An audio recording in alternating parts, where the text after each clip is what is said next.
Welcome, Gemini, to your June tarot reading. Let's get to it. Let's see what's in store for you in June. First card is reversed death. Making some gentle changes for you to make your life better. And changes, these small changes that you make over a long enough period of time, really change the outcome for you drastically. What a great way to start your reading.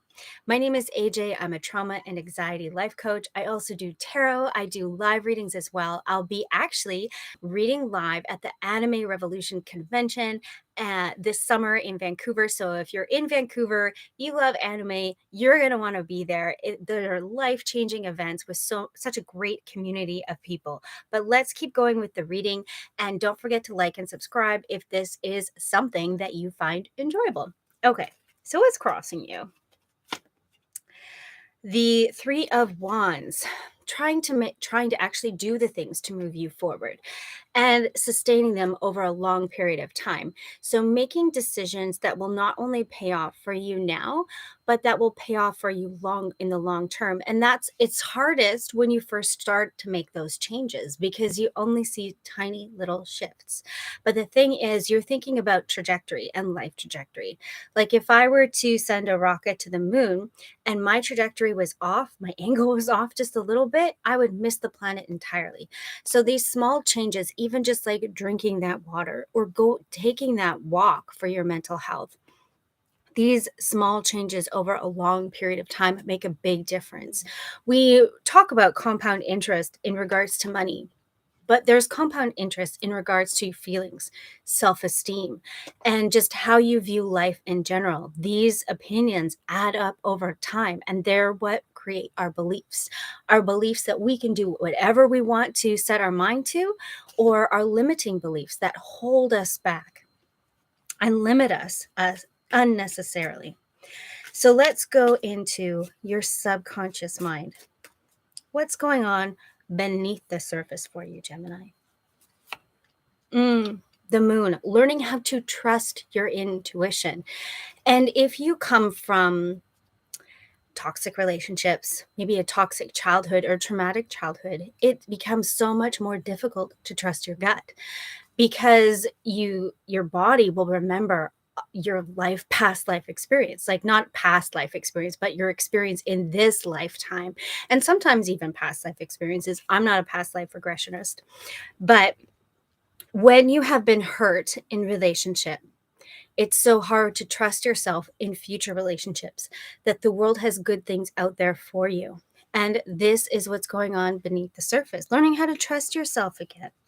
And what are you consciously, Gemini, trying to bring in for yourself? What are you consciously trying to manifest for you for the month of June? Five of Swords, knowing when to pick your battles. So this might be consciously trying to work on your temper and your triggers and what's setting you off, because we don't win all our battles, and sometimes it's not worth it to try. There are times when it is better to walk away than to stay in a situation that profits no one. So learning how to pick your battles and how to move forward when you feel triggered. And sometimes that means removing yourself from that situation, having that deep breath, that time to just kind of regather yourself and calm the body down so that you can re-engage in life again. And how is your past affecting you? How is your past affecting you, Gemini? Feeling that you are not worthy of good things, but that is a lie. Anxiety is lying to you. You are worthy of good things. You're worthy of all the good things. But when you come from these toxic relationships of the past, it conditions us to think that we are not worthy of good things in the future, or that it's not possible for us. But that is simply not the case. So let's look into the near future.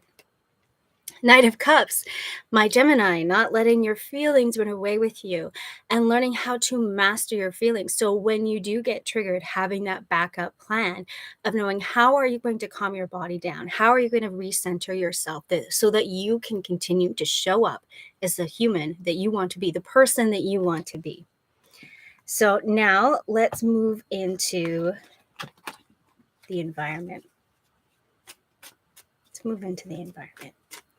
How is your world affecting you right now?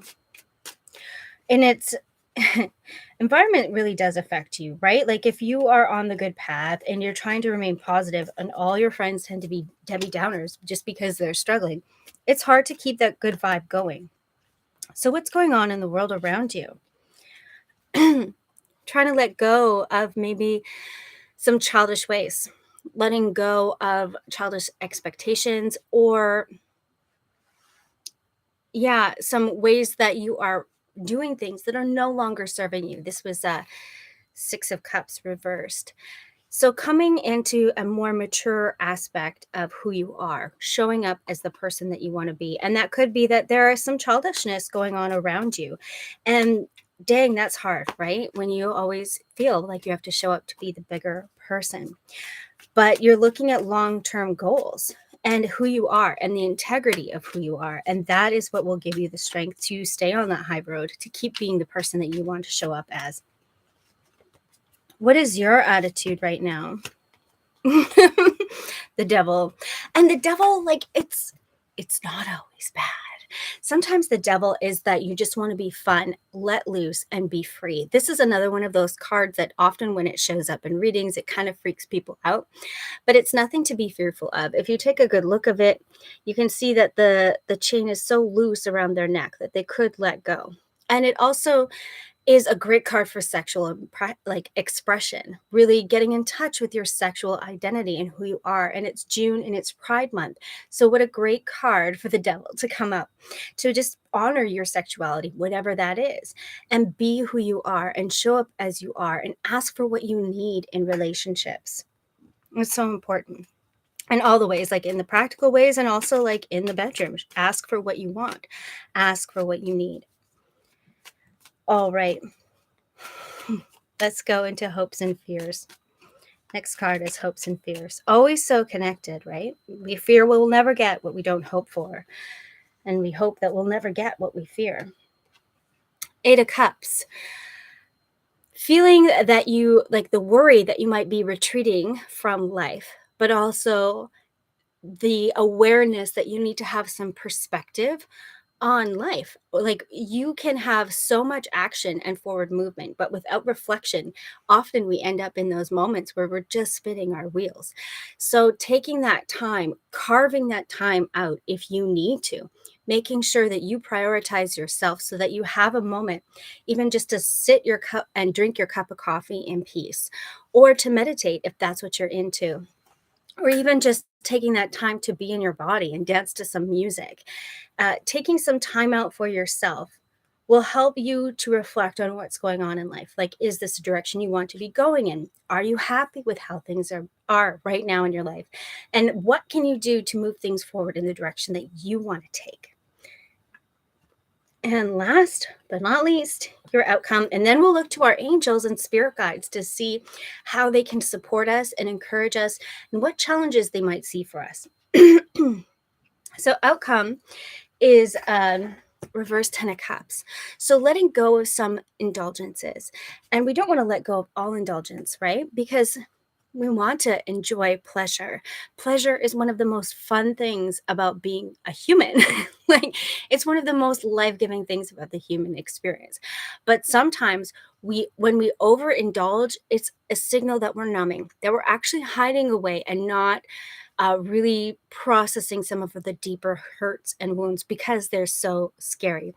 But as you begin to process them, you can start to get in touch with it, what truly makes you happy, not just what is avoiding doing the hard things. So let's look to our angels right now. Excuse me. We're going to ask for some support and some guidance. So first, angels want to show us a strength that you have at this time in your life. What is a strength that you have in your life at this time? Taking a step back, just like that Eight of Cups card. Thank you, angels, for helping me to take a step back from what's not serving me.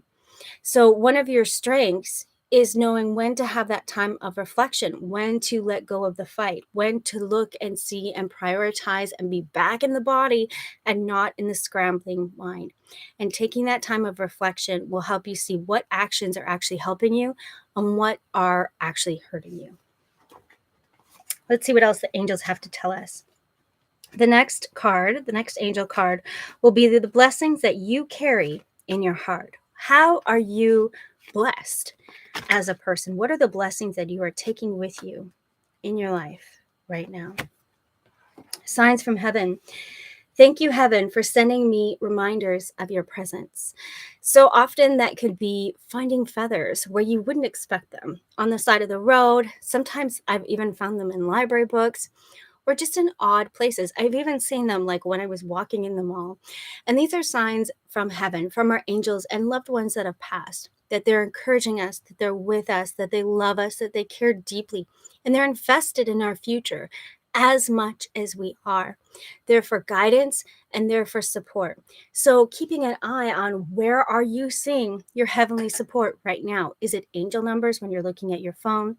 Is it that song that just fills your heart with joy that comes on the radio? Or that scent you smell in the air that reminds you of your grandmother's perfume or cookies? How is it that you can feel, know, and experience heaven supporting you right now, today, in this month of June? And now let's have the angels give us some insight and support and guidance on the challenge that we may be experiencing.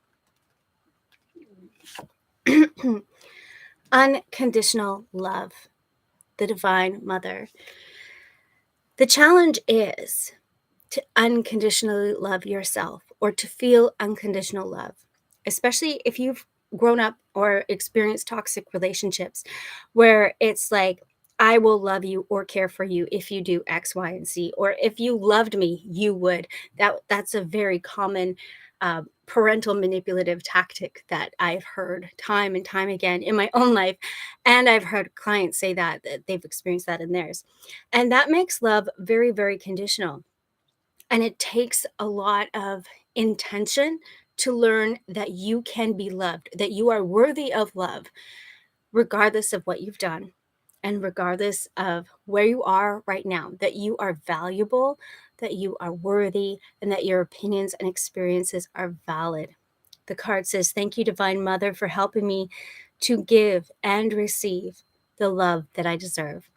Make sure that all your relationships are reciprocal. And that's part of the Gemini spirit, right? Showing up in union in your relationship with yourself, with your higher self, with your inner child, and with those that you do life with. I hope this reading was of service to you. And if it was, please press the like button, subscribe, and peace from my heart to peace to yours. I'll see you soon.